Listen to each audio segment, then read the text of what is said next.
focus on, they reduce greed and hatred, then there's appropriate attention. That's a very general answer. So it's a case-by-case basis for everybody. They always mention these two words. Oh, okay.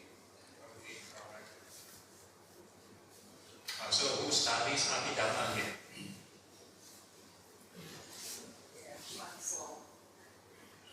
Only a few people, okay. I don't really officially study Abhidhamma entirely, just an introduction course. So again, not meant for beginners. Not meant for beginners. What is it? I also don't know what is it. Okay, so Very complicated. Abhidhamma have few meanings. Few meanings. If you want to directly translate Abhidhamma, Abhi means higher. Higher. Dhamma means the teaching. The one we study is Burmese, but is it the same? Okay, I'll mention it. Yeah. So there's Abhidhamma means higher Dhamma. Higher Dhamma. So with that respect, any teaching that has to deal with meditation on the mind, or mind method, five aggregates, so all these are part of higher Dhamma. Yeah, so in the Buddhist teaching, the sutta, that is the entire discourse of Buddhism, there are many teachings that may not be related to meditation. Yeah, like the Buddha teach husband and wife, how to be a good husband, how to be a good wife, how to be good children, how to be good parents, and stuff like that. So you can find this in like the Sigalobana Sutta and stuff like that. So there are many teachings that may not be suitable, or not suitable, may not be relevant for monks. May not be relevant for monks. So the monks at that time, they gather together and form their own classification called Matikas. Matikas. So it's a matrices of numbers, the set of 5, set of 6, or stuff. So important teaching called Matikas. Yeah. Then over time, in the Third Buddhist Council, they officially formed the Abhidhamma Pitaka. Abhidhamma Pitaka. So Buddhism, we have many Buddhist councils, or at least 4 or 5 Buddhist councils which are recognized. So the first Buddhist council is like 500 years, the 500 Arahants gathered quite immediately after the Buddha passed away. So that's the first Buddhist council. So they gathered together to try to consolidate the Buddha's teaching. And so at that time, they still officially don't have the Abhidhamma Pitaka. So the two main figures that recited the scripture, or recited the teachings, first is Venerable Ananda. So he recollected all the suttas, all the teachings. So all the opening statement, thus have I heard, is from Venerable Ananda. And so he's the one that recalled all the Buddha's teaching. Then the next one is this Venerable Upali.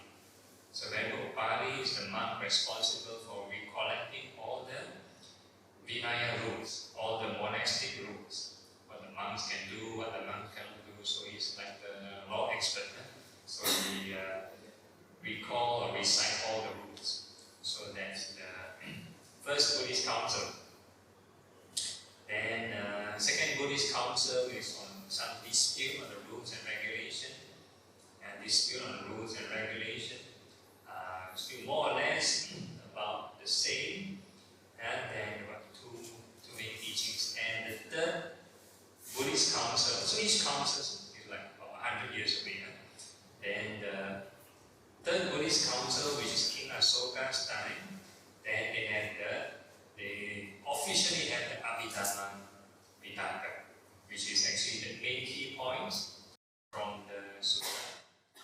Not all, but some important points of sutta, and they classified into this new category called the Abhidhamma, higher Dhamma.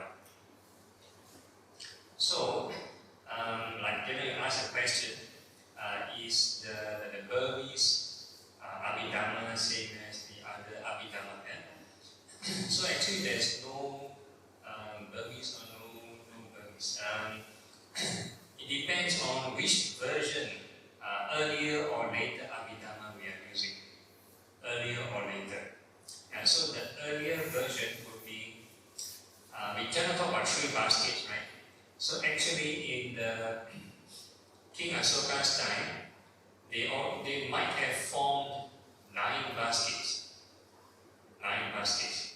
So we have the Sutta basket, the teachings, the Vinaya basket, and then the Abhidhamma basket. Then there's a commentary basket for the Sutta, there's a commentary basket for Vinaya, there's a commentary basket for Abhidhamma.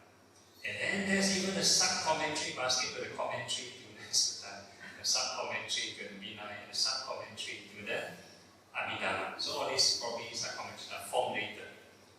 So total now there are 9 baskets. 9 baskets.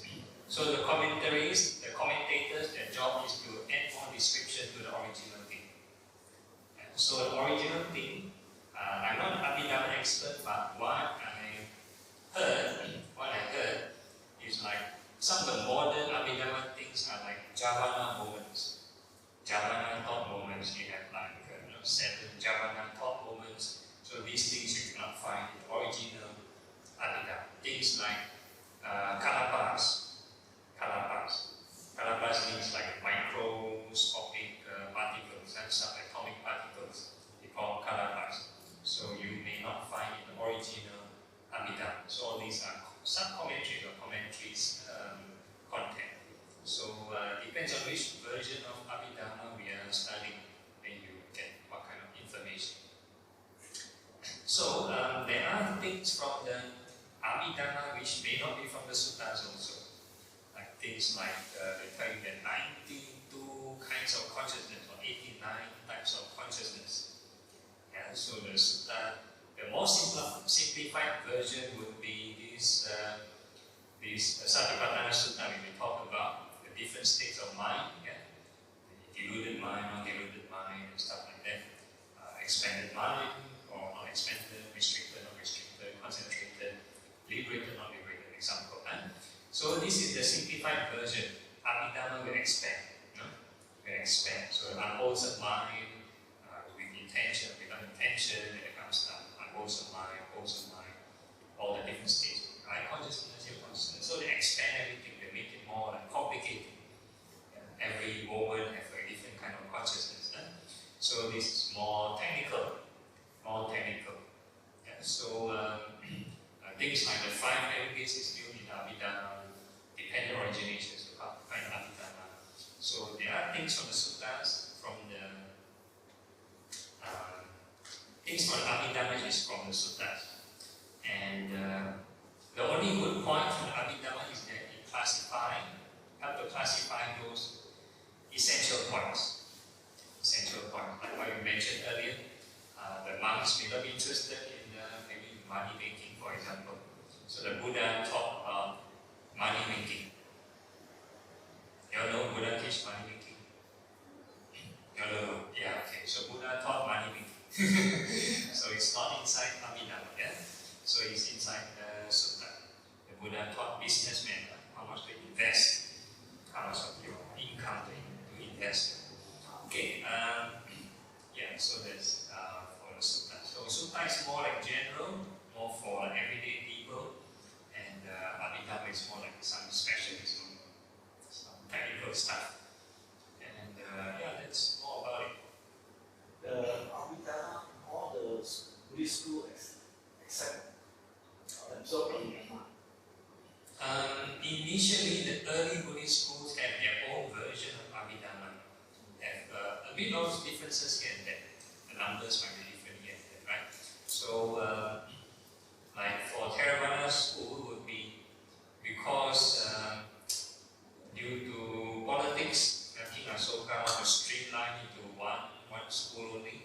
He favor one one school of Buddhism, so he favored one school. So basically now Theravada school using this version.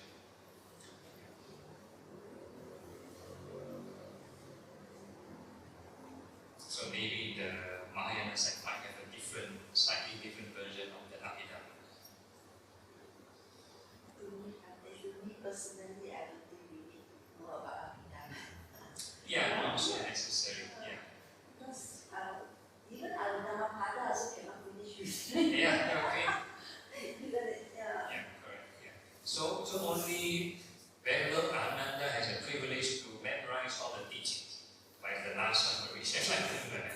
So it's not essential to memorize everything. Especially now, it's not essential to memorize because nowadays people go into writing already. With the writing, put online, with the CD, with all kinds of devices. So there's not really a need to memorize. So it's more on understanding. It's on understanding.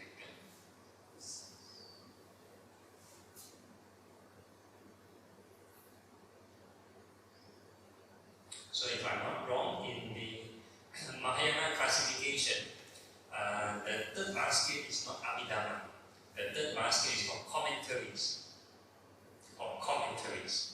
And the Abhidhamma is part of inside of the commentaries. So the Abhidhamma is not treated like the original scripture. Is it the origin of the Abhidhamma is when the Buddha went up to preach to his mother? So that story came from commentarial stories. Yeah, so as you see from the Abhidhamma content, it's very technical, a lot of stuff. But if you look at all the suttas, when the Buddha is speaking to the devas, any kind of deva, like a high level deva, Brahma, or this King Saka, or whatever deva, all the conversation is very poetic, like very artistic, very poetic. No technical thing, no Abhidhamma related thing. Yeah, so that's the only controversy I can find. And but in our temple, Palilan, we do celebrate Devo Day, and the day when the Buddhas will descend from this Tawatingsa heaven. Tawatingsa heaven, after teaching the mother this Abhidhamma. Yeah, so personally, at least my personal opinion, but I find some controversy. First, the mother is reborn in Tusita heaven, and not in Tawatingsa heaven. But the story will make it okay. Mother come to a middle ground, a meeting point at Tawatingsa heaven. Because if the Buddha go to Tusita heaven to teach, then all the Bodhisattva will get enlightened. There is no more future Buddha. Yeah, so there's a controversy. So must come down to another realm, come down to Tawatingsa heaven. So in Tawatingsa heaven, Ani teach. Okay, so the Buddha got to teach. Then again, the conversation part, supposed to be poetic and all. So imagine he managed to finish the mother, this teaching, and the story mentioned that when he descends, he go down back to earth, all the realms open up. All the beings can see each other. Human can see the deva, the ghost, and the ghost can see the deva, that kind of stuff, right? So my question is, if everybody can see all the realms, then there shouldn't be any more atheists. Everybody should believe in afterlife. And if they know the Buddha is the one who called it, everybody in India should convert to Buddhism. Yeah, so that is my personal opinion. So I do not know how much the realm open, maybe just within a small area. If it's the whole world, then everybody should convert to Buddhism. Yeah? So yeah, that's the controversy. But I understand that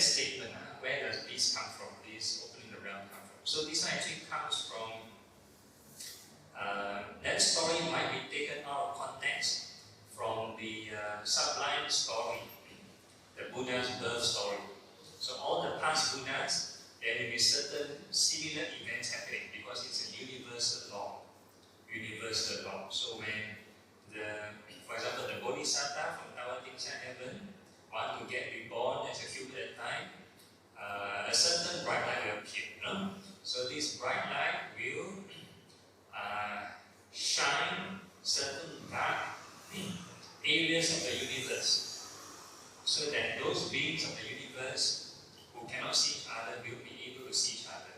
So that was the statement.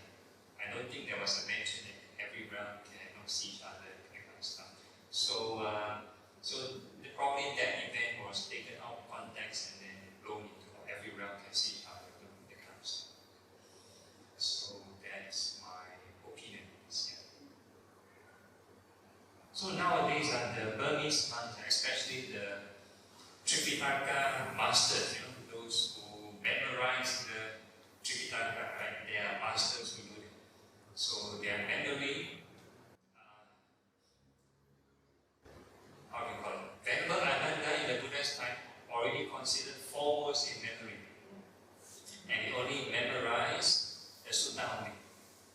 Sutta. And it was his own language. Their own language. And nowadays, the monks have to memorize more things than Venerable Ananda. More things. And it is not their own language. And so they have to learn double language, learn how to translate even. So this is the issue now. So more time spent on memorizing and new language means less time to cultivate. Yeah, less time to cultivate. So that's the modern dilemma. This Lalai is in what road? This is the Padilai temple is at this 49 Bharu walk. Yeah, Bharu walk. Can get from MRT to there is not that. Yeah, MRT is this Tanah Merah MRT.